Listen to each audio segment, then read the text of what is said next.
Very good evening to all brothers and sisters in the Dharma. So today is Thursday, 17 March 2022. We will be continuing from this book, the wonderful Dharma Lotus Sutra, 妙法蓮華經. We are at page 267 of the hard copy, volume 1. Just relax body and mind and maintain awareness and try to have a stable posture. We will have our usual awareness-based meditation, half an hour. So as far as posture is concerned, it can be any posture. You can be in a sitting posture or lying down posture or whatever posture that suits you. If you have problem with crossing your feet, you don't have to.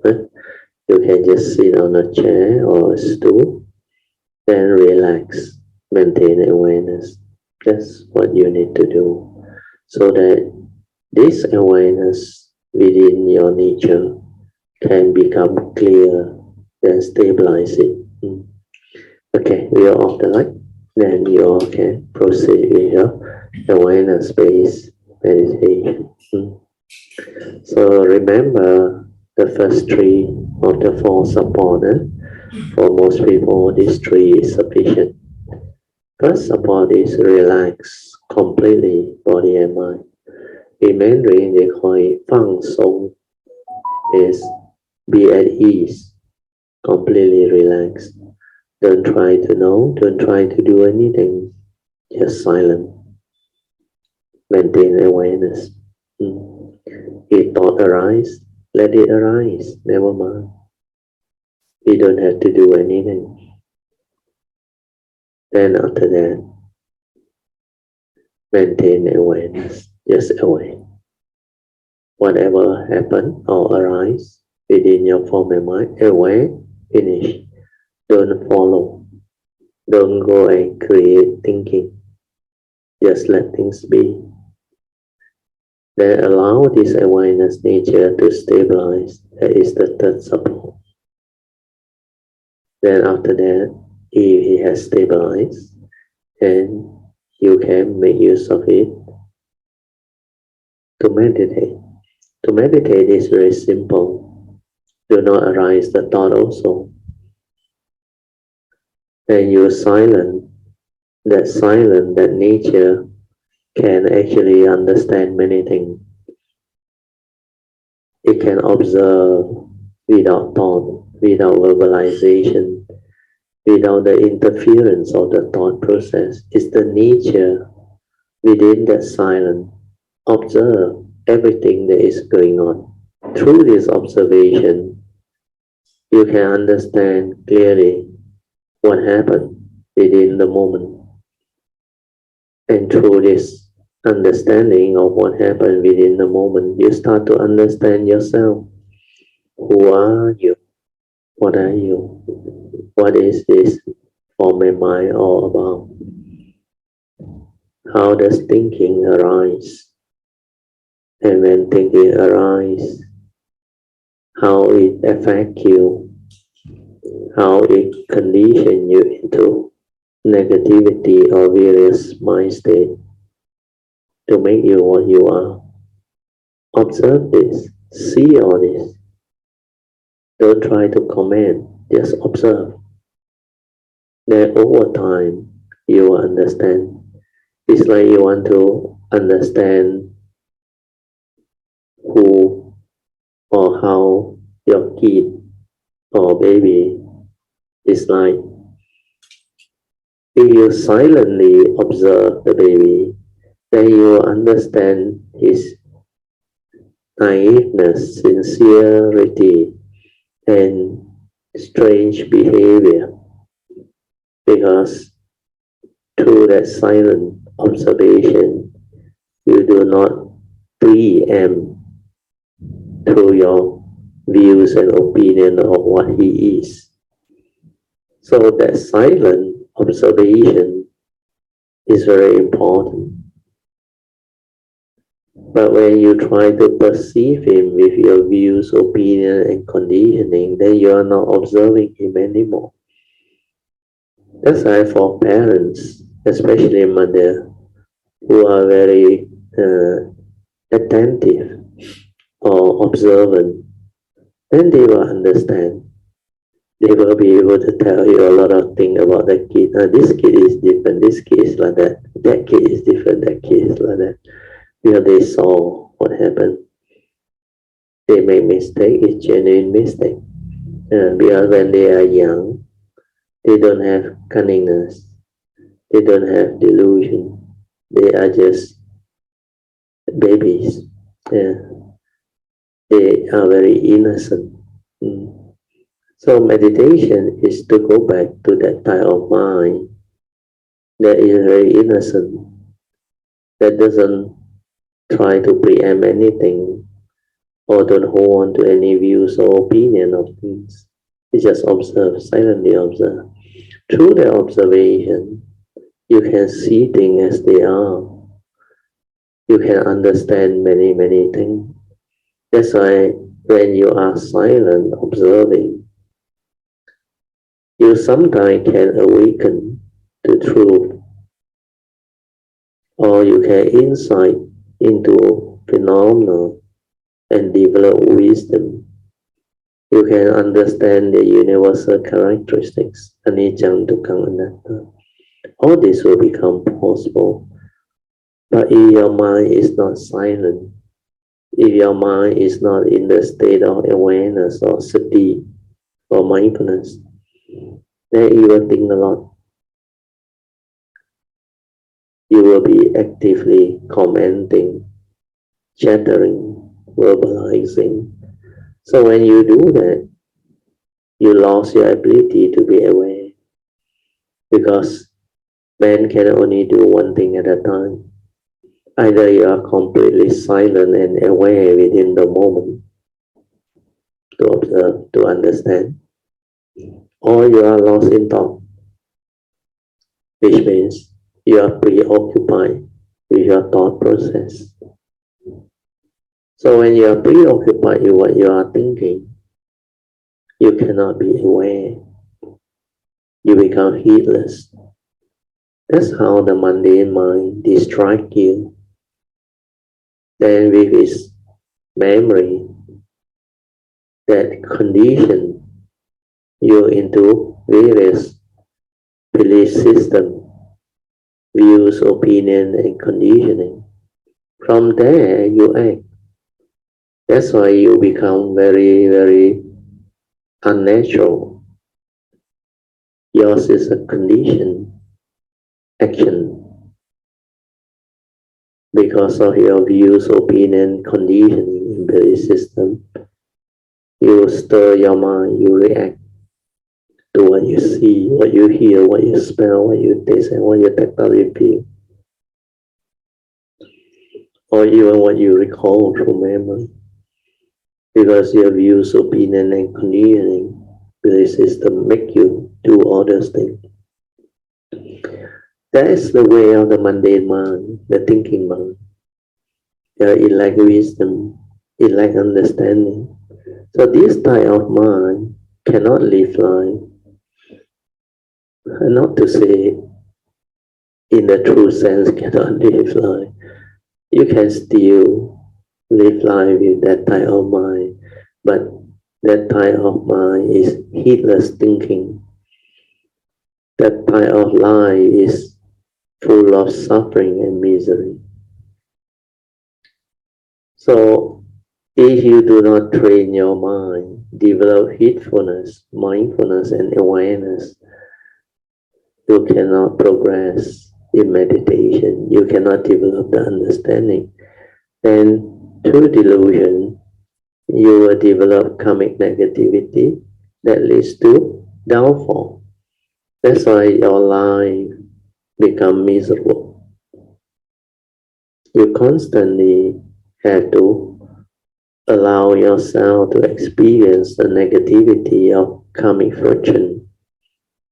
So if that is the case, then you have no control over your life. most of the time you are afflicted.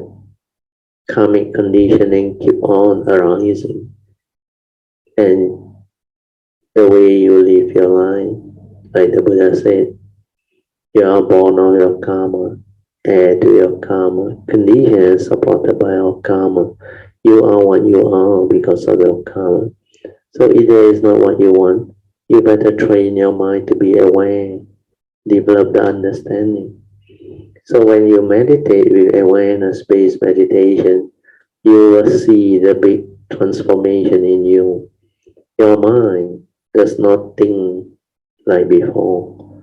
It is more quiet, more peaceful, more relaxed and just aware, which means silent within, to experience the tranquility, the stillness, and the inner peace. So this is what meditation is all about. Then because you don't focus, you don't concentrate, there is no energy build up. There is no what they call samatha focusing or concentration of mind. The mind that is in samadhi is not the one that is in concentration to one-pointedness or absorption. The samadhi that we talk about is the unwavering mind. Because it's unwavering, it's collected, it's composed, it's just aware, but it's a free mind. That's why there is the big difference. It's not a conditioned state where you force the mind to become quiet, peaceful, one-pointedness. So that kind of mind is not conducive for wisdom to arise. That type of mind develops psychic ability, focus and concentrate, and develop energy field. But if you know how to make use of this energy for health purpose or for whatever wholesome purpose, then it's okay. But most of the time, without wisdom, before you have the Dharma understanding and the awakening and wisdom, you go into energy field, you will get yourself into trouble and tangle. So avoid doing that. You want to experience them for a while, can, but after that, relax. Come out of it. Yeah. Don't go too deep into it. If you go too deep, it becomes absorption. It becomes one-pointedness, apana samadhi. You should stop at upachara samadhi, means assess concentration before you go into apana. Then initially, the training of the mind to be aware is to develop the moment-to-moment awareness until it becomes continuous. That's why in Pali they call it Kanika Samadhi. Kanika means moment to moment. So this moment to moment, they are not stable unless you know how to relax and maintain awareness until there is the unbroken awareness. Means the awareness become continuous. When you are continuously aware, there is no thought. Then you will experience the space within thought. That's how you are able to experience the true mind, the silent mind, the tranquility, the stillness, the inner peace, the inner awareness, but born of a free mind, not a mind in conditioned state, focusing, concentrating. So these are very important understanding. Okay, so now I will let you meditate on your own. Relax, maintain awareness for as long as you can, then silence everything. Don't try to know, don't try to do anything, just away, until that stillness arises. If you continuously aware, your thinking will slow down. Then finally they will stop. during that moment, you can experience the tranquility and the stillness. It's so still and so tranquil. There is no activity at all, no sankara activity at all. Then whatever there remains later on also become very quiet. Initially, you may become more sensitive. You are able to actually be aware of your heartbeat, whatever vibration or pounding of your heartbeat. Never mind, let it be. So initially you will be very close, but it's okay. Or some who use object of meditation like the breath, the breathing, you will be aware of the in and out breath. But as you develop more and more refined mindfulness of the in and out breath, your mindfulness become more and more refined until the breathing become very subtle, very short, like normal breathing. You are aware of your pulsation of the heart or any vibration within is the same. As you relax and maintain awareness, your nature will become more and more refined, quiet, still, until the activity become very, very quiet, very still. Then like your breathing all become very subtle, like normal breathing. You and your heartbeat, everything like become very quiet, very still. Observe that stillness, that silence.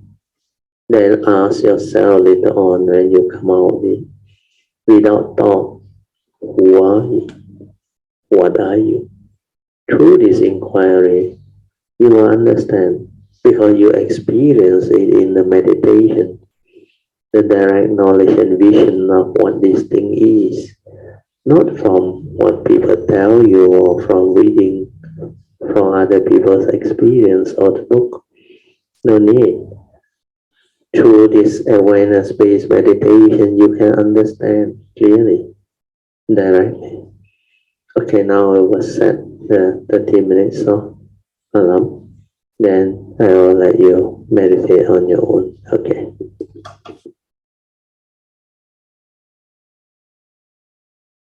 Okay, you all can slowly, mindfully come out of the meditation.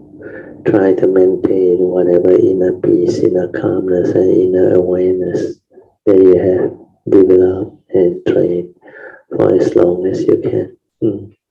These are the mind state you need to live your life, to carry this meditative training into your daily life. We call it the daily mindfulness training. When your mind is fully aware, relaxed, peaceful, it is a meditative mind. The mind is most of the time silent, without chattering, without verbalization, with little or no thought. So you can maintain that type of mind means you are destined for enlightenment. Okay? You are turn to page 267 of this book, the wonderful Dharma Lotus Flower Sutra,妙法蓮華經, and you will share from there. Okay. There were 8 dragon kings. This is the title. The dragon king Nanda, the dragon king Upananda, the dragon king Sakara, the dragon king Visuki, the dragon king Tashaka, then dragon king Anavatapa, Tata, dragon king Manasvin, and dragon king Upalaka, and others, each with his retinue of several hundreds of thousands of followers. So just imagine when Sakyamuni Buddha was preaching this sutta, the wonderful the wonderful Dhamma Lotus Flower Sutta, 妙法蓮華經. There were so many of these beings around to listen. Then we will read the commentary so that you understand. Long ago, there were many dragons and everyone could see them.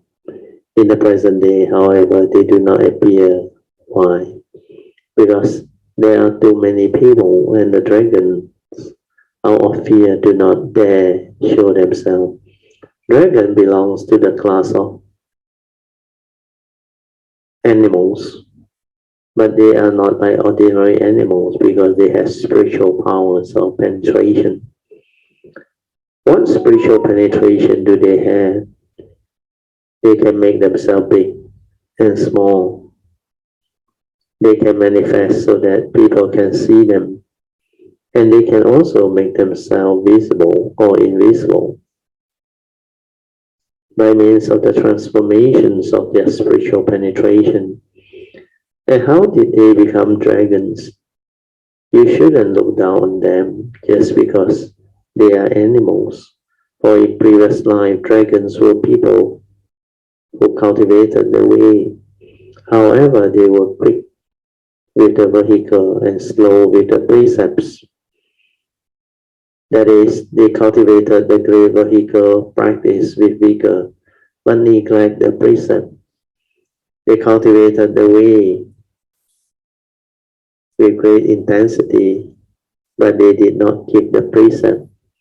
So you understand the importance of precept. Huh?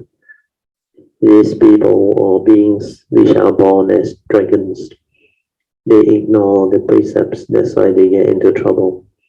They did not sever their thoughts of desire, specifically thoughts of sexual desire, because they did not cut off their thoughts of desire.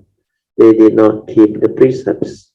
Thus, although they cultivated the way and worked very hard investigating the great vehicle Buddha Dharma, because they did not keep the precepts and were very negligent about them, they fall into rebirth in the bodies of dragons. On the one hand, because they didn't keep the precept, they were born in the bodies of dragons. On the other hand, because they cultivated great vehicle and were very vigorous in cultivating the Buddha way, they obtained spiritual penetration, even though they were animals. I explained these principles when I lecture on the Surangama Sutta, but I was afraid you might have forgotten. And so I have repeated it. Quick with the vehicle, but slow with the precepts. They fall to rebirth in dragon bodies. So when it comes to cultivation, we have three things: Sila, Samadhi, and Panya. Panya is wisdom, Sila is morality, that's why precept is part of morality. You have to cultivate them together. If you neglect precept, it will give rise to a lot of karmic problem. Because when you break precepts, you commit evil. So this evil karmic friction actually can trigger off a lot of karmic obstruction and problem to the cultivator. That's why without sila, without precept, it's very difficult to progress along the way. Like I have explained earlier on, I think there was one sharing that I gave in Klein. I explained the importance of precepts and how from precepts the whole meditation comes about. So I remember it was at Brother Sia and Sister Nancy's house. They invited us, Kayamita, over for house dana, and I gave the sharing that she volunteered, Nancy volunteered to do the transcript, and the book is very good. Understanding, I think, the teachings of the Buddha, something like that. So from there, you will have the understanding. How come meditator and cultivator must have the precept? Precept is very important. Without precepts, without sila, without morality, your mind cannot develop samadhi. The trained mind that is unwavering, collected, and that type of mind can meditate. But if you don't keep your precept, what happens? You will violate all the moral, ethics, code, and law. Like you start to kill and harm people, the first precept. Then you start to steal, misappropriate things that doesn't belong to you. Then you start to commit sexual misconduct. Then you start to lie, cheat, and take advantage of situation. Then finally, you partake intoxicant, drugs, and all those things that can cause your consciousness to be down. Then it will cause you what they call memory problem, or what they call your consciousness will be affected, especially when you're drunk. You lap into unconscious moment. Then your mind, your consciousness is influenced by alcohol, by drugs. Then it is not heedful, it's not mindful, it cannot have clarity, it cannot really observe precept and understanding. And because of that, it tends to make a lot of mistakes. So when you partake intoxicant, it will condition you into karmic negativity. You may end up breaking all the first 4 precepts. So when you break them, what happens is, especially you kill people, harm people, you will end up with the civil law, or what they call the police coming after you.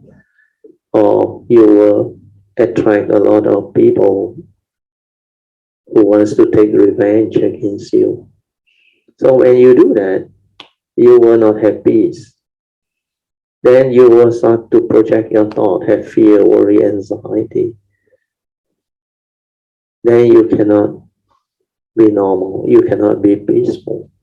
So similarly, when you start to steal things, misappropriating, CBT, become criminal, thief, and all those things, you will end up with a lot of situations where people can catch you, then they punish you, like snatch, thief, all those things.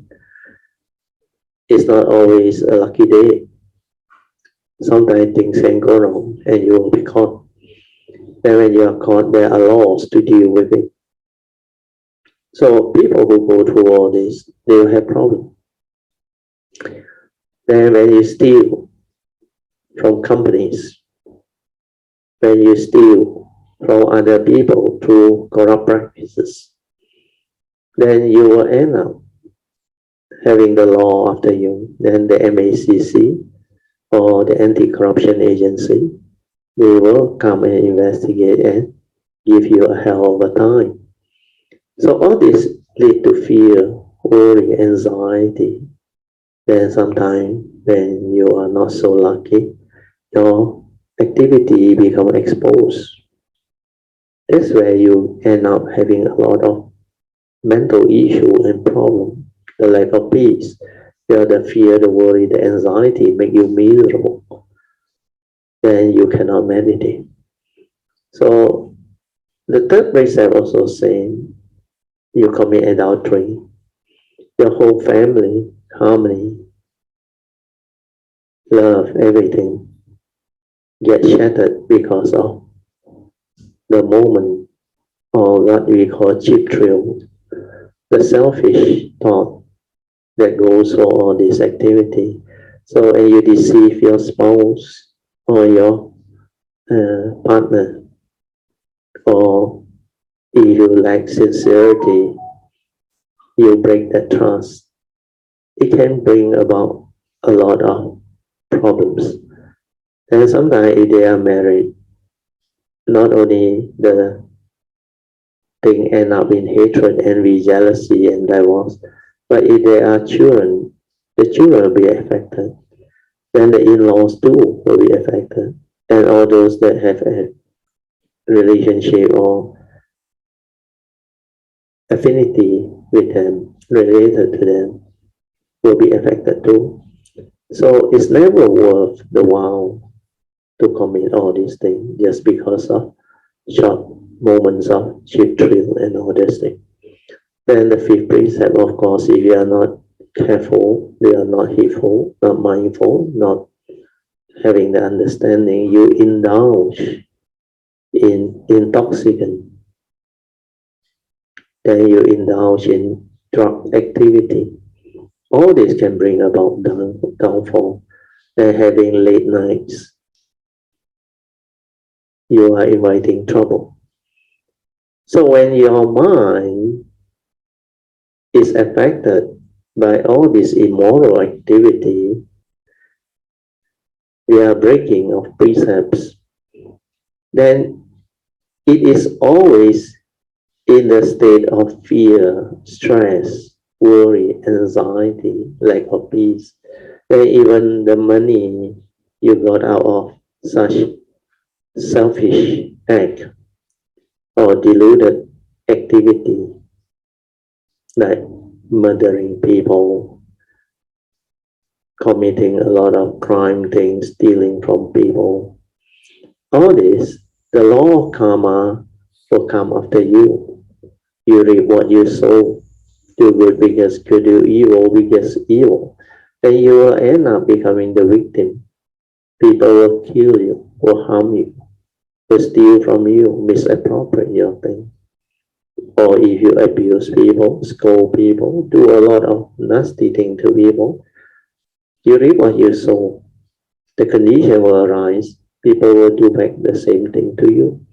That's how karmic, the law of karma, takes its course. And the friction of it can give rise to a lot of problems. But if you keep your precepts, you don't have to worry about all these things. Your mind is always peaceful, quiet, tranquil. It will have that type of serenity that is seldom enjoyed by worldly people. So a person who keeps his precept has much less problem. And most of the time, if you keep your precept, you are avoiding evil. When you avoid evil, you protect others, you protect yourself. That's why it is a merit. Keeping precept is a meritorious action.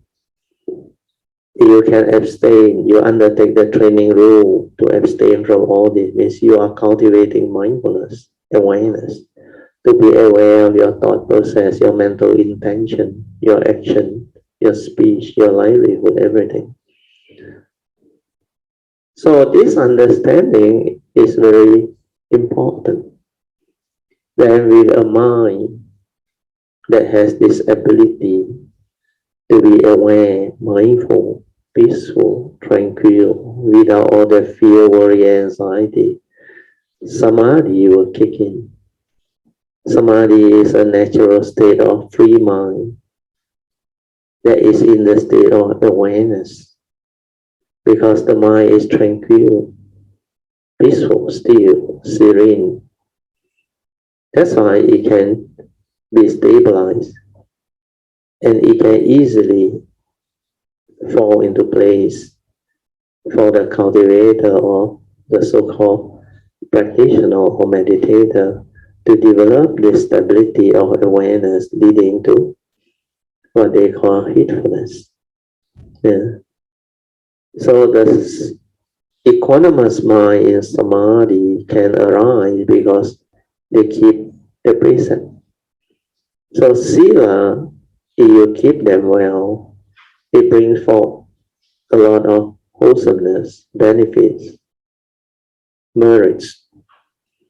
And because of that, the mind becomes different.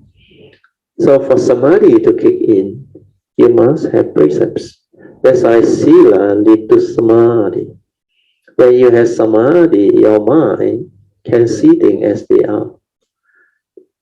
It is peaceful, tranquil, still, silent, just aware. That's why when it is in this state, the silent mind, which is the meditative mind, can be aware. When it can be aware, it can insight into phenomena and awaken. Because it can see things as they are, following the teaching, Buddha Dharma. So when you see things as they are, you see truth, you see reality. That's why you awaken to the truth. You no longer get yourself deceived by the thought process, entangled by the deluded thinking mind. So all this are very important understanding. When you can understand all this, then you will know how to transform yourself, change your life. Instead of being heedless, you live a virtuous life. You determine to follow the advice of the Buddha to keep the precept. Because that is the only way you can avoid all evil, to take care of karma. When you keep your precept, you avoid evil, you take care of karma. Then you cultivate noble evil perfecter, right view leading to right thought, right speech, right action, and right livelihood, followed by the four right effort to purify, to constantly improve. Then after that, you will develop the ability to live your life in accordance with the Dharma way. That's why we have right in living. Then because you train your mind to be aware, to be mindful, you will have samasati, right mindfulness. And when you stabilize this sati or mindfulness, it becomes samadhi. Sati and samadhi will allow you to meditate, to see things as they are, to insight into phenomena, and to awaken, to become enlightened. Then you develop the wisdom to understand life, to live life, to liberate your mind from all the entanglement in life. Then all the Four Noble Truths can be understood and you can awaken to them. This is how you should develop the understanding to cultivate. And when you cultivate this way, following the advice of the Buddha, you become beautiful. You transform your life. Spiritually, you become different. Then your personality, your character, your understanding, everything transforms. And you become different from a heedless, deluded living being, sentient being. You transform to become a virtuous being that is heedful, mindful, and aware. And you can become a blessing to all. You will have the good life. You will get to experience all the wonderful moments and what they call pristine beauty of life and existence. So all these are very useful understanding so that you will not go the wrong way like most heedless people. You will not be conditioned by those who don't have the Dhamma. You will avoid the foolish, meet up with the wise, so that Nibbana or enlightenment in the here and the now can be realized soon as possible. So all these are in the teaching. So this is hopefully can help you refresh your understanding so that you know how to cultivate. So always remember, Dhamma practice, cultivation of this Buddhist teaching, the Dhamma, is not to seek fantastic fantasy or mind state or meditative experience leading to special ability like psychic ability, or that is not the purpose of the Buddhist meditation. The Buddhist meditation is to develop understanding leading to awakening, which is the Buddha called enlightenment in here and now. When you awaken, you have the wisdom, then you are free from suffering. That is more important than all the psychic ability and special ability. Even if you can read mind, so what? Even if you can have very special psychic ability to fly in the air, to levitate, to walk on water, so what? Does it change you? Does you become a better person? Can you be a blessing to all? Can you take care of your life? Can you be free from suffering? You can't. So keep this in mind so that you don't deviate. Okay, we continue our sharing. We go back to the page.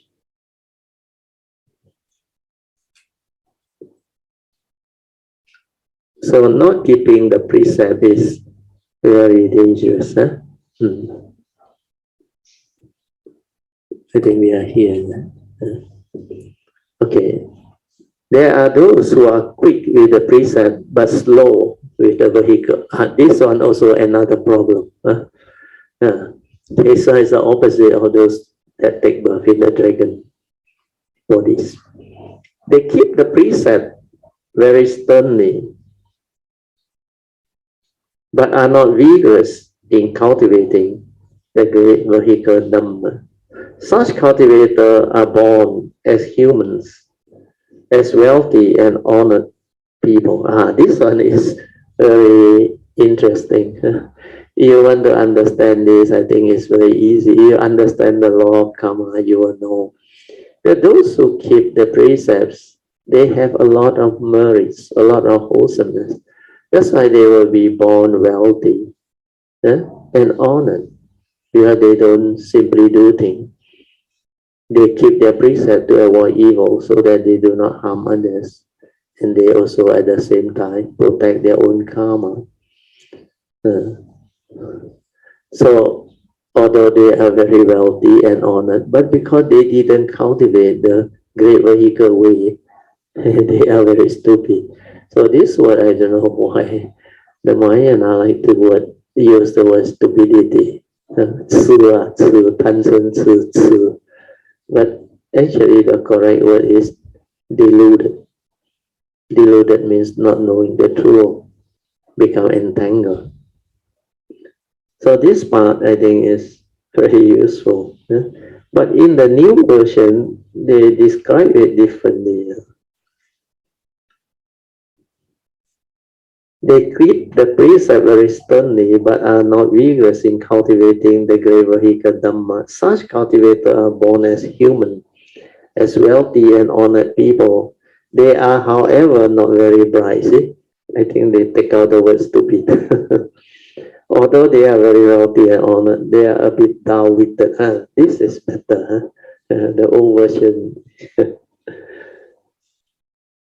Because they uphold the precepts very strictly, they are wealthy and honored. Yeah, this is true, law of karma. Yes, they did not read or recite the Great Vehicle Sutra or investigate the Buddha Dharma. They lack wisdom. Thus, they are rather slow, not totally stupid, but not overly intelligent either. Others are quick with the vehicle and quick with the precept. This one is the best.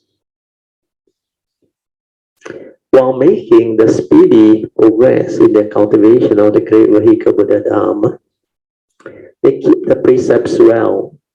They are extremely dedicated in the investigation of the Buddha Dharma. Such people can perhaps certify to the fruits, means become enlightened. Or if they don't certify to the fruits, they can be reborn in the heavens and enjoy divine blessings. Still others are slow with the vehicle and with the precepts. This one is the worst. They don't cultivate the great vehicle Buddha Dharma and they don't keep the precept. all day long they are lazy as can be. Some who have not left the home life do not investigate Buddhism or practice it and are very lazy. There are even those who have left the home life who do not investigate the Buddha Dharma and are extremely lazy, means they are not worthy of offerings. In the morning they sleep until 10 o'clock, then they rise, and at night they retire early. So these are people who are lazy, sleep a lot. They say, though the sun has risen 300 feet, the monk is still not up. But scheming for name and fame is not as good as doing nothing. Oh, sorry. But scheming for name and fame is not as good as doing nothing. Oh, correct, it's the other way around. The sun is high in the sky, but the monk is still sound asleep in bed. But seeking for name and plotting for fame is not as good as just being lazy and not doing anything at all. So laziness is better by far. Because if you sleep, you don't create the healer's thinking of cunningness, karmic negativity, arising the evil roots of greed, hatred, and delusion to actually cause harm to people. At least compared to this type of heedless people, sleeping is better in that sense. Lazy, they are slow with the vehicle and with the precept. They don't keep the precept and they don't investigate the Buddha Dharma. They claim to have left home. It's only in name because they don't actually cultivate. They don't work hard. They may be fond of sneaking off to take it easy. The minute there is work to do, they retreat. But if there is something good to eat, they are the first to sneak in a bite. They are good at eating but lazy in doing. In this way, they fall into the hell. They run off to the hells. So be careful. There, since they love to eat, they are free to eat from morning till night. What do they eat?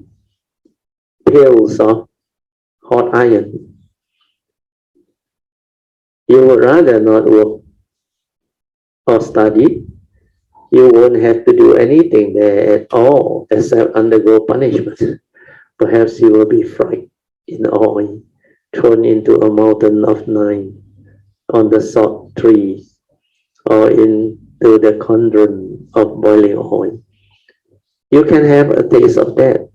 Why? Because you are lazy.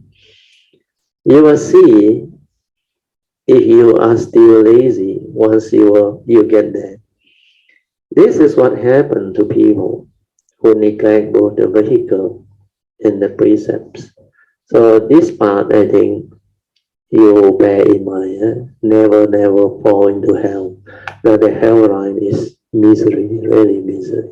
In the Dharma Flower Sutra assembly, there are 8 dragon kings present. There were also a great many smaller dragons. This reminds me of when I was in Manchuria. This is Master Shenhua. My student Guoshen, the disciple who set himself on fire, was quick with the vehicle and with the precept. He maintained the precept and cultivated the great vehicle, Buddha Dharma. He built a small grass hut, about 8 by 8. When he asked me to perform the opening ceremony called opening the light, I went with several of my disciples, Guo Neng, Guo Zi, Guo, is that you always on? Zhuo, and Guo Yi. That night, I stayed in the hut and 10 dragons came by asking Master Shenhua to take refuge, or by asking to take refuge with the triple gem from Master Shenhua. As the weather has been extremely hot and there hasn't been any rain for a long time, I asked the 10 dragons, The dragon are in charge of the rain. Why haven't you make it rain? And you want to take refuge? The dragon replied, before it can rain, we have to have an order from the king Sakra. That is Sakra Devanath Indra. Without his order, we wouldn't dare just casually make it rain. So I said to the dragon, you go and tell Sakra that I am asking for rain within a 30-mile radius of this heart. If you persuade Sakra to permit rain tomorrow, then the day after tomorrow, I shall transmit the 3 refuges to you and accept you as disciples of the Buddha. Sure enough, the next day it rained in, as a matter of fact, a radius of just 30 miles around the heart where I was standing. No rainfall outside the 30 miles radius. On the following day, I transmitted the refuge to the 10 dragons. After taking refuge, they began to cultivate. I gave the dragon the name Hari and cultivate. Now, this may sound like a myth, but in reality, there is nothing in the least mystical about it.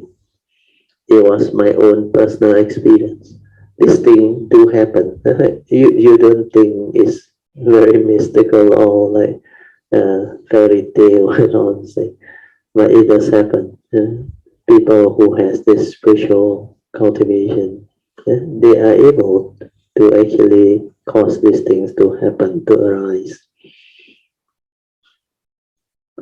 Dragons can undergo an infinite variety of transformation by means of their spiritual penetration. There were 8 dragon kings present at the Dharma Flower Sutra assembly. Were 8 dragon kings. Now this one is repeated. Dragon King Nanda, Dragon King Upananda. The first was Nanda. Nanda is a Sanskrit word and means bliss. Upananda means wholesome bliss. These 2 dragon kings were brothers. In the past, they were very unruly. Later, they met and were tamed by Mongalana. This one I think very interesting. Now they have become Dharma protectors who had come to the Dharma Flower Assembly to listen to the Sutta. The 2 dragon brothers,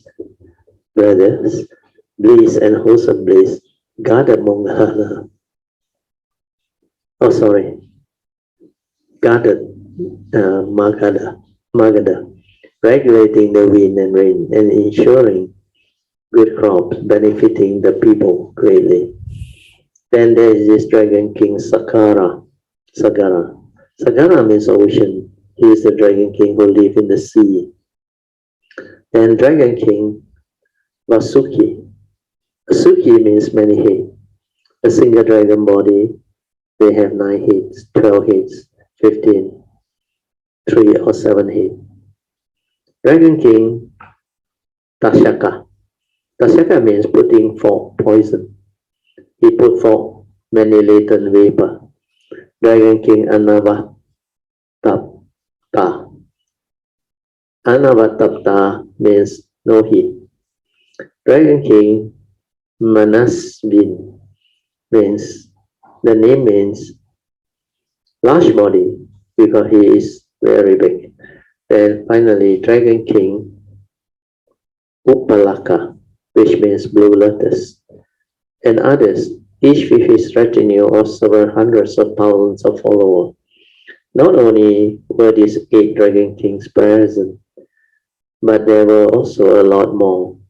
Each dragon king brought along a flock of dragon sons and dragon grandsons, a lot of little dragons, several hundreds of thousands of them in their train. Okay, then we continue. Sutta. There were 4 Kinara kings. So after dragon is Kinara. Kinara king Dhamma, Kinara king fine Dhamma, Kinara king great Dhamma, and Kinara king upholder of Dhamma. Each of them with his retinue of several hundreds of thousands of followers. So we go into the commentaries. There were 4 Kinara kings. not only were there dragons present in the assembly, but there were also Kinara kings. Kinara are one of the 8 classes of supernatural beings. The 8 classes of supernatural beings are the Devas, means the god, the dragons, the Yakas, the Gandhabas, the Asura, the Garudas, and the Mahoragas. Kinara means doubtful spirit because they resemble human beings, but they have a horn on their head. So Kinara are musicians in the court of the Jade Emperor. Kinara King Dhamma, there was a doubtful spirit called Dhamma, who has many Dhamma or methods of making music.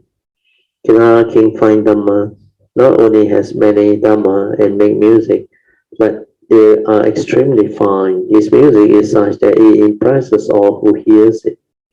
Kinara King, the great Dhamma, and Kinara King, upholder of Dhamma. Kinara King, the great Dhamma, makes music of magnificent sound. His Dhamma is great, and so are the sound of his music. The music made by the doubtful spirit upholder of Dhamma delight people and inspire them to resolve to cultivate according to Dhamma. Fine Dhamma's music not only lead people to study and practice the Buddha Dhamma, but it also expresses the fine and subtle sound of Dhamma. The music made by great Dhamma expresses the greatness and expansiveness of the Buddha Dhamma. Upholder of Dhamma's music is not only delightful to hear, it also makes people want to cultivate according to the Dhamma, to receive and uphold the Dhamma. Each with his retinue of several hundreds of thousands of followers. Each Kinara king was accompanied by a lot of followers, several hundreds and several thousands, or perhaps several tens of thousands of them in their train. Then the next part of the sutra is, I think we stop here, Gandhabas. So these are all the king came with their subject. So okay, we stop here, page 274. Okay. Then now we can have a second session, which is meditation reporting. Okay, maybe I'll just share some life experience. Okay, that will be good. Maybe Gratio can give me some advice also. Can, no problem. Yeah. So before the Chinese New Year, yes. there are some authority doing the upgrading works for the drainage at my mother-in-law's house. Oh, okay. So they actually quite a massive one. They really did the whole thing, and then we found out that actually the water was cut, the water supplies were cut. Oh, okay. So and later on we came to know that it's because of the work that going on, that interrupt our water supply, my mother-in-law's house water supply. Yeah. So and there was one day I managed to see so happened that I went to market on Saturday. I saw I think the manager. So he parked the car just right in front of my mother-in-law's house. Oh, okay. So I told him the problem. So which he promised that they will look into it because we got the plumber, our own plumber, to come in. And after that, but because it's not it's not our house problem, it's because of their work that affect the water supply. Yeah. So I spoke to him the problem, and which he promised that they will look into it and then help us to sort out the problem. So that day, and he said he will get the workers to check for us. But I think that Saturday anyway, we left the house and then we asked her to do it now because somebody is in the house. So after that, then they didn't come. They didn't come in. Oh, okay. They didn't turn up. Yeah. They didn't turn up, and then after waited for a few days, I think it's they also never bothered to check for us lah. Oh, okay. So after that, I think there was just before the Chinese New Year Eve. Oh, okay. That New Year Eve, so I saw them. I heard somebody talking outside the house. So I opened the window. I saw all these contractors talking there. So then I reminded them, hey, hello. I say this problem, you have to look into it because that really causes a lot of inconvenience to the house, you know. And then some more Chinese New Year, I talked to them very nicely. So I say, because of your work that really disturb the supply, you know. Oh, okay. So then they say, okay. After that, that was New Year Eve, you know. So they say, okay, after I check for you. So they came in because we were around there. So we made sure that they came into the house. Yeah. So they checked. After that, they tested lah. And then we saw the water back to the water supply resume, you know. Came back. So after that, then they check. Then they I don't know what they are doing. Then after that, then they say they request me for money. Oh, okay, payment. So they say they want $200. Oh, okay. I say $200. You cause all the troubles, all the inconvenience, all the so long already, you know, because of your work here. So I say we don't mind to belanja you minimum lah, you know. Yeah. So to me, I think 200 is a bit too much already. Expensive, yeah. And these people, they just they make us run. They just trying to be funny lah, you know. So giving all the excuses and then check here, check there, and then another. We knew the problem lah, and then we knew that also because they want the $200 because another workers also came in. They also mentioned that they want $200, you know. So obviously they want money. So I think they're a bit too much lah, you know. But how many houses were affected?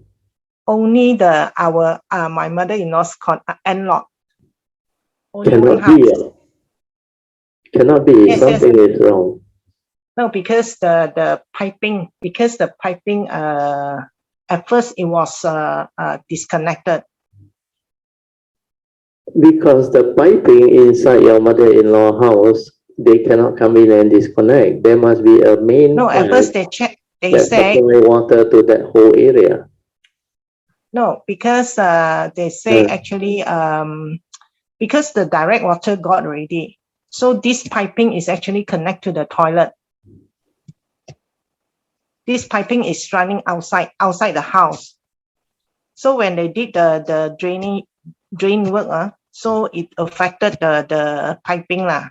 I think because means your house has direct supply. Direct supply got, but direct supply got already, but the piping that connect to the toilet is a separate piping because the piping running outside is a separate piping. Never mind. You continue. Yeah. So both also they came in. They mentioned they want money, you know. So which I find that is a bit too much lah, you know. So which they causes a lot of inconvenience already in the first place. I told them, I said now it's Chinese New Year. you just do the work for us, you know. So at the end, they just did not want to connect back for us. So so we also because I think it's not the money that is because, you know, I think if we I mean with this kind of attitude, I think they are foreign workers, you know. So I think it's a bit too much really, you know. But in the first place, what did they do? I can't really visualize what Because actually the landlord, the site, the drainage, they changed they did the upgrading work for the drain, is it? The drain, yes, right? yes, the whole thing, yeah. So that it's one quite a won't major affect one. your house. It's quite a major one because the piping is laid just beside the house. But they cannot encroach into your house, right? Did they So the encroach into piping, your house? actually, they did the work and then they affected the piping outside. So that's why the water cannot come in. That one is for the toilet supply lah. The direct water. The toilet supply actually come from the direct supply, go to the tanki. Then the tanki only flow down to the toilet. Yes, direct. It's not a separate line. Actually, for this house, I think when they did the renovation, they did it separately. So that's why the water, there's another piping that went through the house, outside the house, went along the house, you know. So it's just outside the drainage. You cannot have two tapping on. The water won't allow one. Bakla won't allow you to do that one. But now, to cut the story short, what actually happened after that? So after that, I don't agree with them now with this kind of attitude, you know. That one, never mind. After that, so did you resolve it? We did not resolve it. So then what happened? Because they insist to have the $200, obviously. So I didn't. I know. Pay them the Ignore that part, Elsie. Ignore that part, the money part. Ignore. What finally happened? Finally, because they make us round and now to check this, to check that, you know. So at the end, wasted few hours time there. So we knew the problem, but they just don't want to get the water back for us. They just don't want to reconnect back for us. So they just giving excuses that is the problem inside the stopcock, all that. So they asked us to change the stopcock. So I actually, because before that morning also, I saw water supply coming in. So and then after that, they try to be funny because they want money. So they want us to pay them the money. Then only they reconnect back. Ignore that part. Ignore. What I want to know is, does it get resolved or what? No. Because we didn't pay them money, so that's why they didn't get. Never mind. Then what happened? They left. So after a few hours, we spent few hours to check. They check around, check here, check there. You know, they pretend to check here, to check there, up there, the water tank. So after that, we just ignore it lah. Yeah lah. Finally, what happened? They left or what? We left, not they left lah. Then because they are still working there. Because they are still working there. Sorry. What does your mother-in-law do then? So nothing lah, because there's no water supply no. Cannot be. You said got direct water supply. Direct water there is supply. Only thing there's no supply to the toilet. It's a very weird situation. I worked in waterworks before. I understand waterworks rules. Because every house there is one tapping from the main come in. So that tapping will go to your kitchen direct supply. Then it will go up to the tanki. Then the tanki got the valve up to control. Then from the tanki, all the water goes down to your toilet and all those things. Correct. So correct. So actually there are two piping. One is direct supply. This one actually also going up to the water tank, then come down. But this one is a separate piping. They run two different piping. This one you need to maybe call out water work, but next time don't deal with those contractor outside doing the work, because your piping should be inside your house. Then if any issue with water, no supply, you call out water work, they will come and check. If it's before the meter, they have to repair for you. After the meter, you have to sort out yourself. So in your case, I suspect that pipe that goes up to your tanghi, and the pipe that come down, there is airlock. Airlock. Airlock. No, it's not. It's not. Only thing because we knew actually they can simply just reconnect back the piping for us, but they just refused to do it just because they request the money. No, forget about the payment part, Elsie. Forget about the payment part. If you know there is a reconnection, then get somebody else to do it. Because you know they are foreign worker and you don't want to pay. It's okay, because that is your decision. But more important thing is to resolve it. Otherwise, you spend so many hours and the thing don't get resolved. Then it's hanging. That's because actually we got the plumber, our own plumber, because this one they say is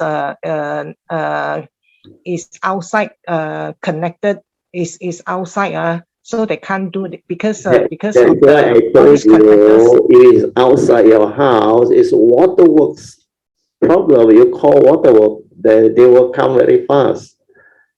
They will have to sort it out to you. Even if contractor damage or what, they have to repair for you. Yeah, it's outside your boundary. Waterworks has a rule. Before meter, outside your boundary, they are responsible. After the meter, they are not responsible. That is inside your house. But never mind, Elsie, just let things be. After all, by now, I think it should be resolved. It's so long. Because of that. So actually, if you want to sort out things easy, just want to make things easier, so we just pay the 200. Actually, for me, we refuse to pay the 200, but that also costs. It's okay. That one is your choice, your decision. Like I say, Elsie. Finally, how you resolve it is very important, because life is to be lived. We have to live our life. We have to understand that in life there are a lot of things or situations that can arise. You meet up with people whom you don't like, or difficult people, like in this case or what. Maybe they have their reason, but we have to accept them for what they are. Then after that, you act. Act means what? Resolve the problem and move on. Don't cling on to the problem and keep on letting it affect you mentally. Because New Year until now already how many months? No. After that, then later on, we would rather get our own plumber to do it and paying the $200 to the contractors. Resolve it. That's why I say. But if you have the understanding, whatever piping outside your house, your boundary, or before the meter, waterworks will come and do it for you free. So next time, understand that and remember to call Bakala Ayer. Your water bill there is a number to call, and they respond very fast, Bakala Ayer. Because they have contractors who are standby to do all this. Last time I called before, because outside I think before the meter, I forgot what's the reason. There was some problem. I think the ferro tapping there leak or don't know what. And they come, they replace it very fast. Then they also have, I think at one time they need to change the pipe, because these pipes are too long with GI. Sometimes it's rusty, then it clogged up. So the pressure low, then they come and replace the whole thing and do the thorough tapping.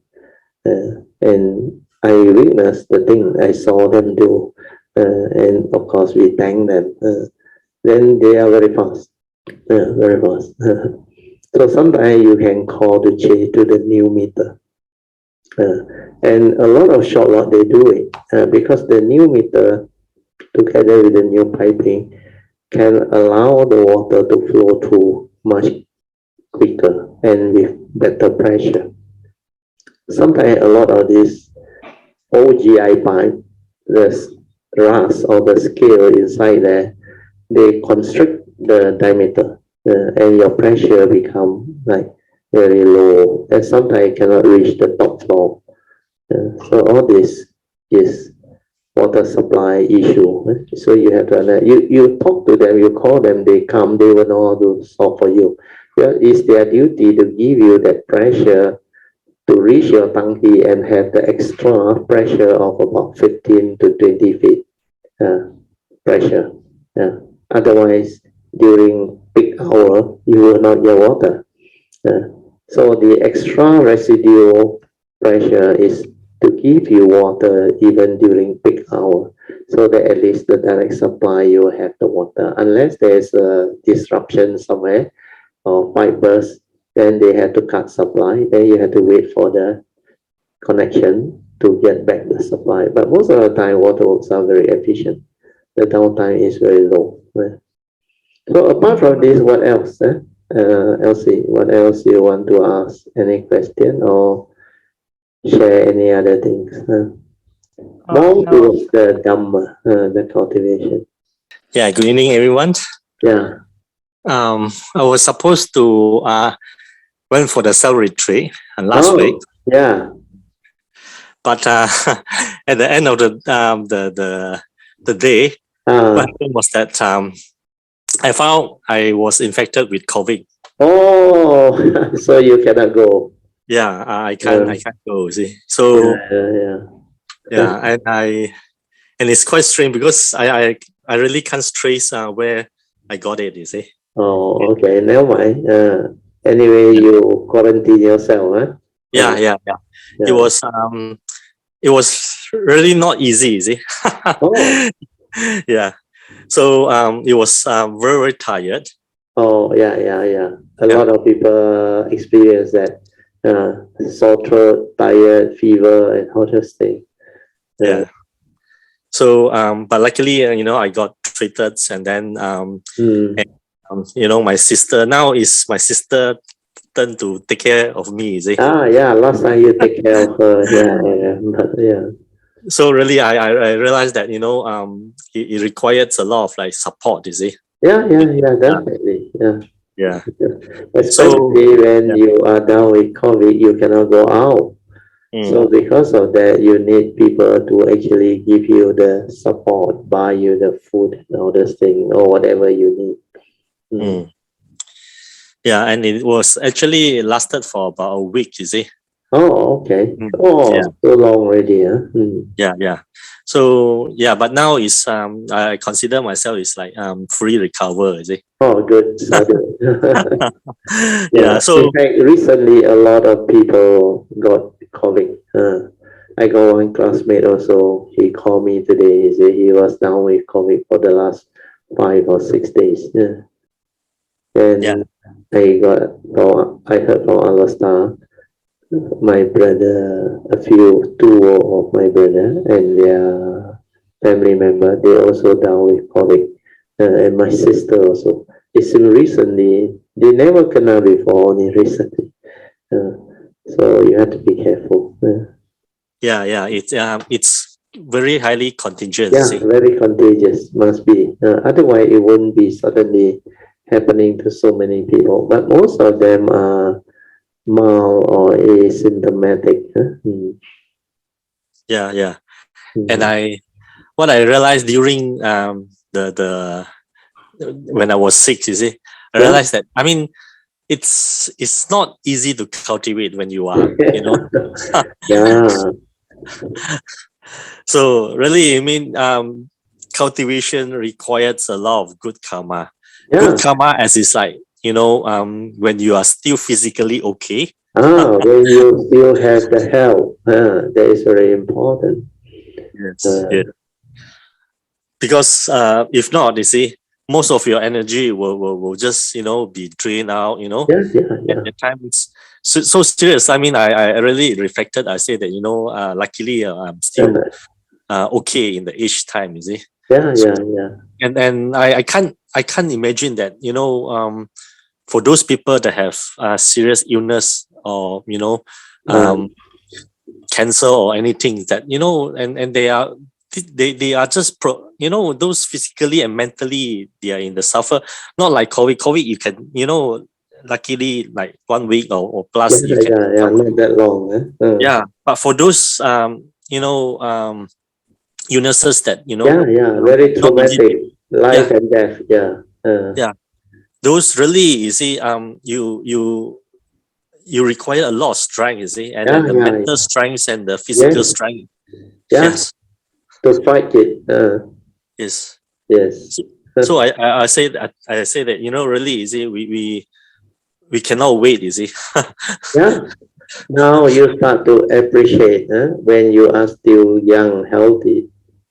You should strive on with heedfulness to develop the cultivation, so that when you confront the realities of life and existence, the first noble truth reality, you already have the Dhamma to actually enable you to understand what is going on, then apply the Dhamma to actually mitigate the whatever problem or situation.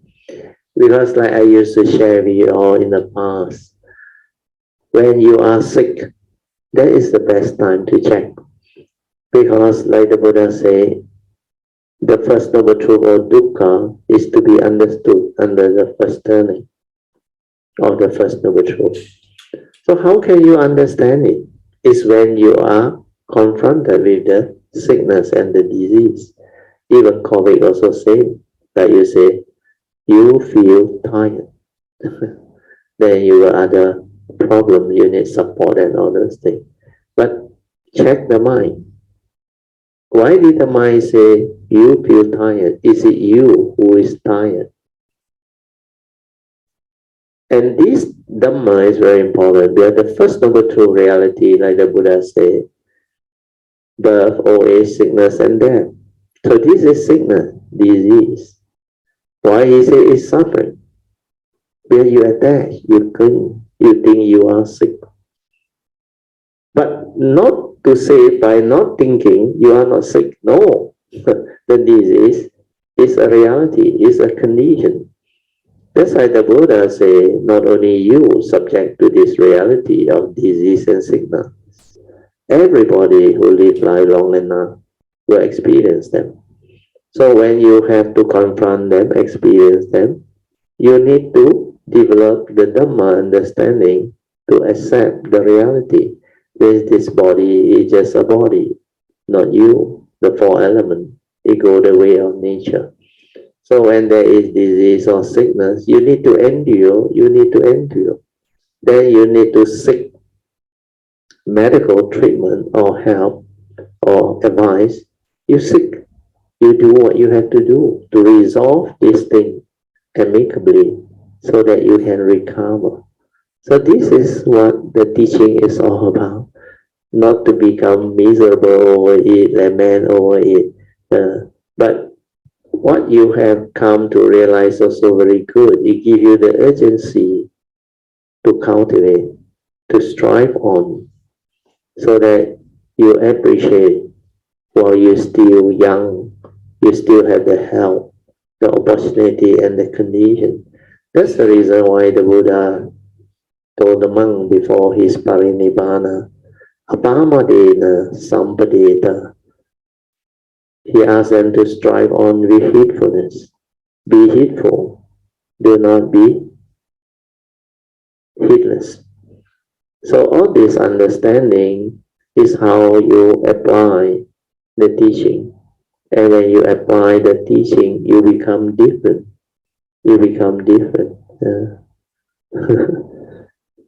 So can understand this part or not, this part will help you. Because when your body is sick, do not allow your mind also to be sick. You silence everything, develop awareness and experience it. Then you check what actually is disease and sickness. Why did the Buddha say without the Dhamma understanding, it will lead to dukkha, suffering, mental suffering, misery, and all those things. Then like you say, luckily it's only COVID, short term, no complication. That's why you don't have to endure your whole life. Not like people with traumatic disease. They have to actually see the thing through, especially cancer and stroke and all those heart disease and or a lot of other very traumatic type of disease.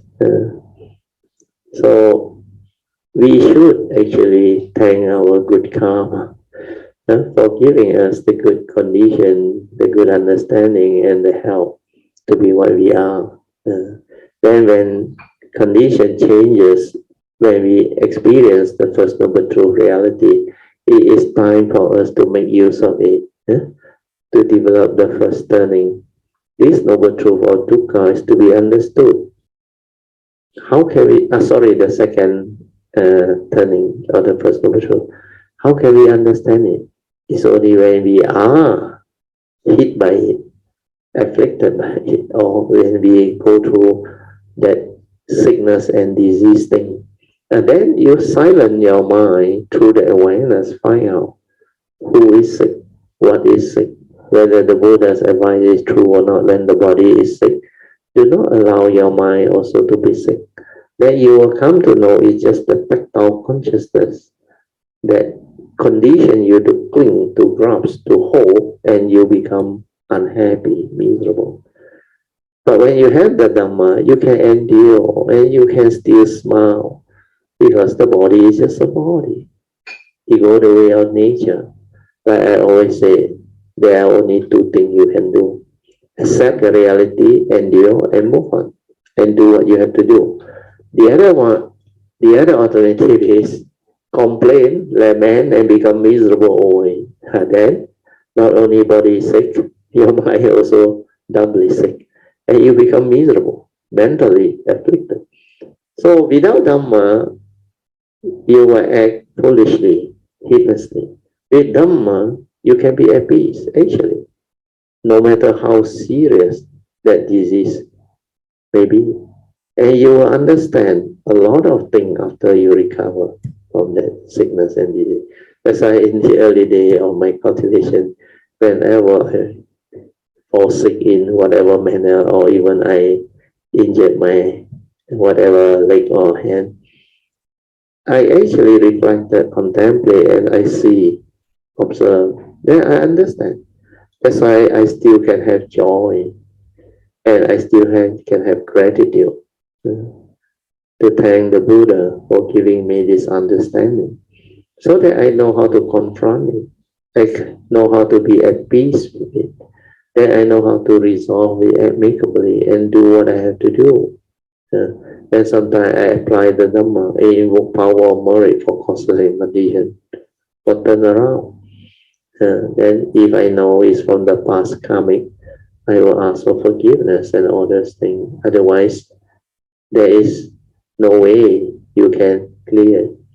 So all this understanding will become very useful, very appropriate. Okay, Yeah, true. Yeah. And I also noticed one thing is that, when the body get recover, Yeah. I noticed that the craving force is start to come out again. Is it? Definitely, yeah. Where it already missed all this opportunity to have all those good food. So the memory will come back and you would like to taste something more pleasant, more suitable for your taste bud and all those things. But this is what human being is all about. Life. We need to live life. So to live life, there are certain things that we have preference or like but it's not called craving. Craving is different. Craving means when there is no condition, also you desire it, you want it. But when you recover already, you look forward to have it. It's not a craving. Craving means you cannot have it and yet you want to have it. That is craving. But when you know there is condition for you to have it, where you have recovered and now you can eat, there is not craving. There is your body's preference, your need. But most people don't understand. It's just like they say, good food cannot eat. Good food is craving. If you don't understand, of course, you will classify it as that way. They say you like good food, means you have craving for food.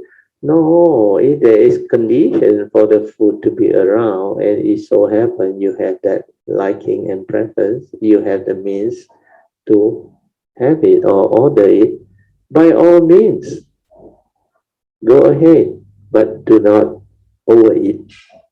Do not like become an attachment. When there is no condition to have, also you want to have it. And that one is craving. So the line between needs, preference, and craving is very thin. If you don't have the Dharma wisdom, you cannot understand. So all this is what Dharma is all about. You need to actually go through, train yourself to develop the understanding. It's not like what we call rigid rules, where you simply, through whatever knowledge you have been told or conditioned into, then believe that that is what craving is all about.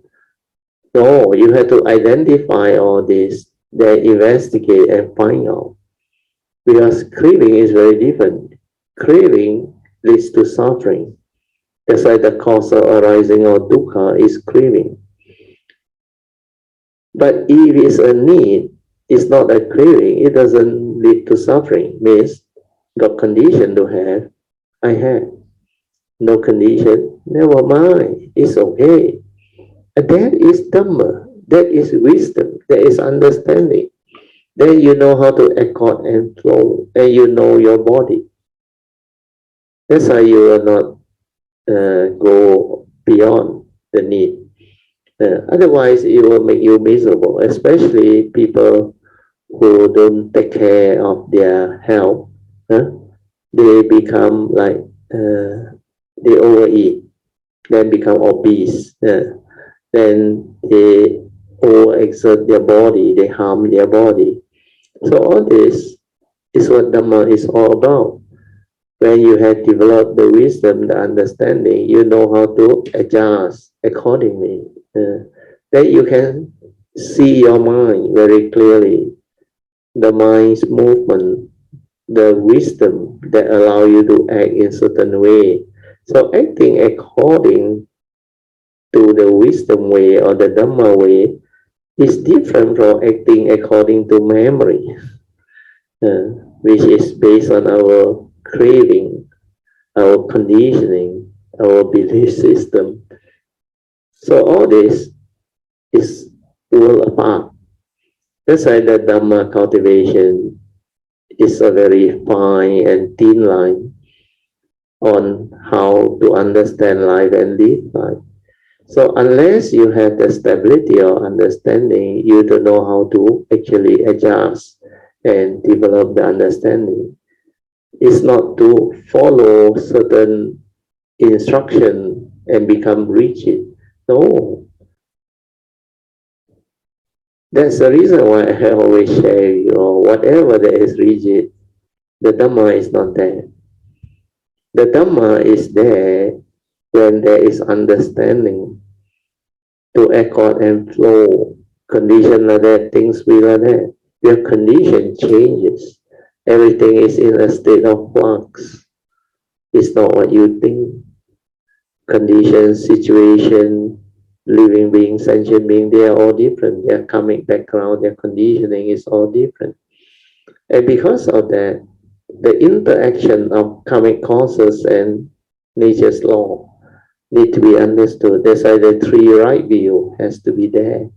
And you need the Dhamma to help you understand all this and mitigate whatever that life offer to us.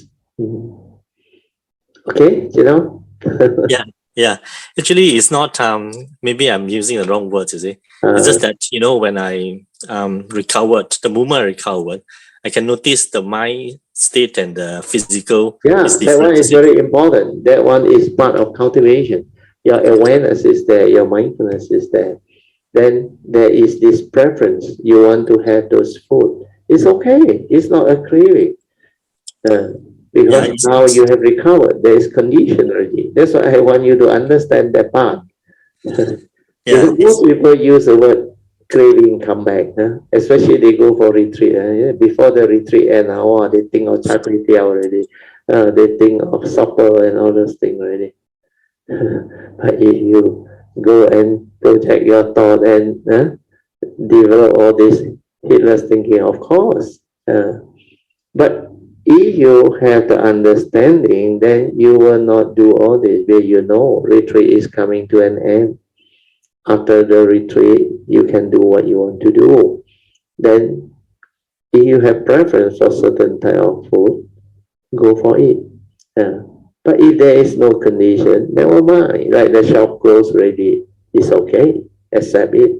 Then go home. Then the next day, maybe you can look for it again. If you have the appetite, why not? If you have the means, why not? So all these are understanding. You will not end up like becoming affected by the desire to have the craving and all those things. So you should develop the understanding, So now, like you say, maybe you use the wrong word. When you are more mindful, you will understand better. The difference between craving, need, is the line very thin. So what I'm trying to say is like this time I can notice the difference. You see, that's good. The mental states changes. Followed you by realize you are more contemplative already.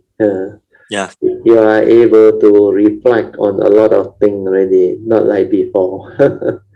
Before you recover, you become the old Jinhao again. You go about doing all the. But now you start to develop appreciative understanding, the urgency of practice and all those things. Because you have reflected, you have contemplated, and you now experience with understanding. That's why you see all the danger of not making use of the condition and opportunity when you are still young, when you have the condition, the health and all those things. So all this become your very good understanding that you can advise the younger generation. Don't wait until it's too late. There are a lot of people procrastinate the word meditation, Dharma, not now lah, wait till I retire, or wait till my children or go out, graduate already, then maybe I will go for retreat. So all these are what your thought tell you.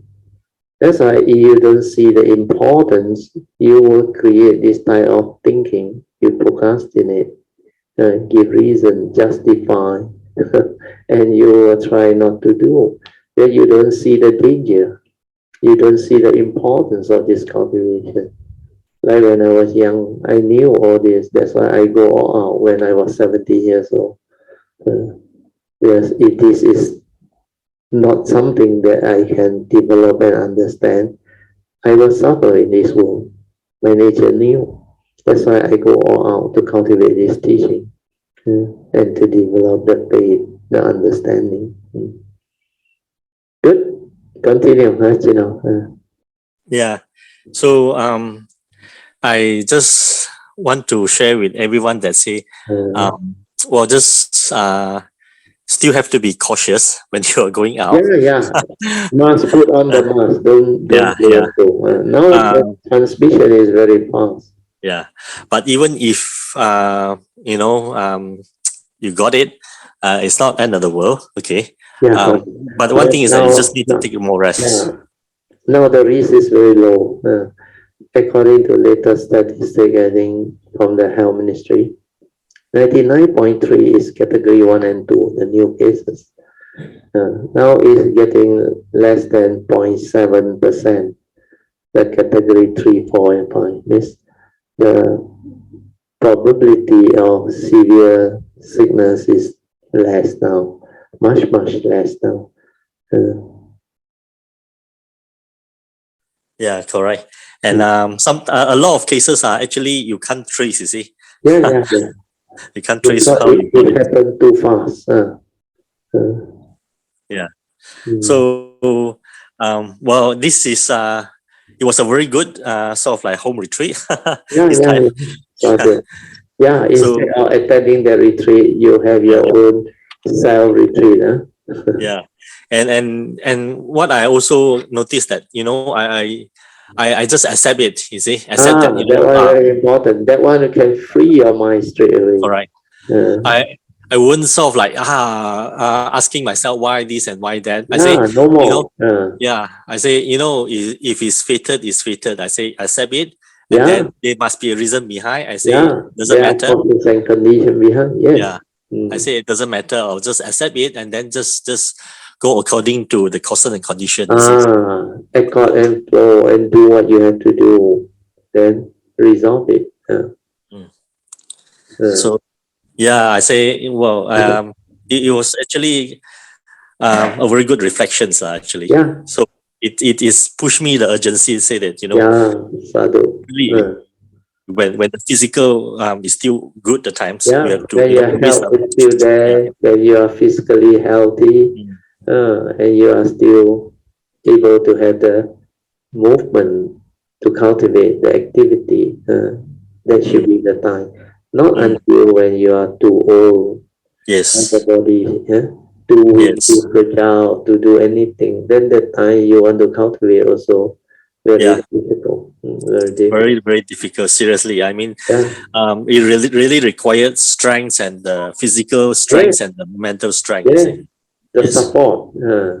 Like my teacher Ajayantra shared this thing when I met him in 1986, 87. He said, body is only a body. Mind is mind. Mind never the body. Body never the mind. But we choose to care mind. Your mind more important. Then finally he said, body important too. Why? Because to cultivate, the body and mind must harmonize. You understand that word? Body and mind must harmonize. Means what? You must have a relatively healthy body or a body that can still sustain the practice and help you to cultivate. That's why these two things, both are needed. The mind that has the understanding need the support of the body. That's why there must be harmony. So if you are afflicted by too much mental problem or physical problem or health problem, then it will hinder your cultivation. A lot of things become no more possible. So all these are good understanding. That's why when he mentioned that, I rejoiced at that time. Body is just a body, but important too. Where the two must harmonize. That's why we must take care of our health, take care of our physical body. Then allow the body to have enough rest. Do not overuse it. Then maintain a healthy body to supplement our cultivation, to help out in our cultivation. And this is very important. So good. Thank you, Jinho, for coming out with a good condition for all this Dharma sharing to be possible. Sadhu. Anything else? Yeah. Sadhu, I think my sharing is all for today, is it? Okay. Okay, so we all rejoice with what has been shared, even LC earlier on. Okay. Sadhu, sadhu.